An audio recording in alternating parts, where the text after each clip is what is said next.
یو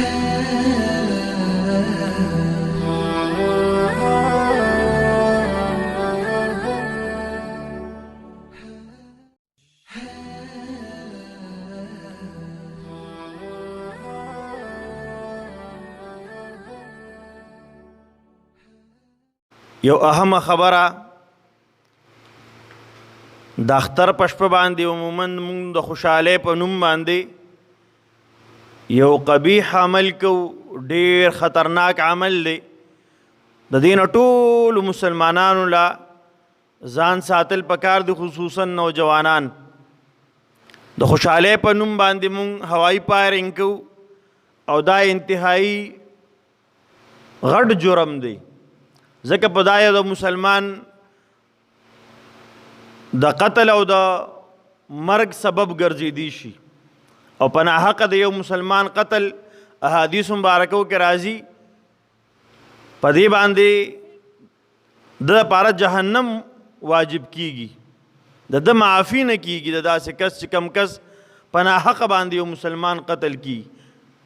نو دې وجې نه ځان د دې هوایي فایرنګ نه ساتل پکار دي. خپل کشران، خپل رشتہ دار، خپل خپلوان د دې نه بچ کو او منع کو چې هوایي فایرنګ ونه کي. دا یو خوا د انسان هم په دې باندې ضایع کیږي، یعنې مړ کیږي. دویم عمل هغه دا دی چې دا اسراف دی د مال، په دې باندې د مال اسراف کیږي، مال ضایع کیږي.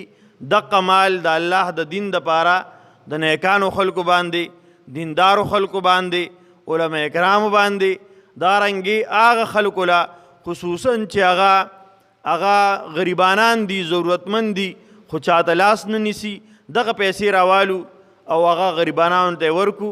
انشاءالله العزیز دا خوشحالي به زمونږ او ستاسو دا خوشحالي دا به د خیر او د خوشحالو ذریعه وګرځي. او که نه داسې نه هوایي فایرنګ وکړو نو زما او ستا په کور کې خوشحالي، زما او ستا د وجې نه د بل په کور کې د غمونو یعنې غمونه جوړ شي او د کور د غم د اختر ورځ د خلکو د کور د غم شي. نو چې موږ تاسو مونږ خو د دې نه خبر نه یو، د بل مسلمان په کور کې زما او ستا د وجې نه غم راشي. الله رب العزت دې موږ تاسو د داسې عبث او د فضول خبرونه او داسې فضول کارونه الله موږ ټول محفوظ کړي.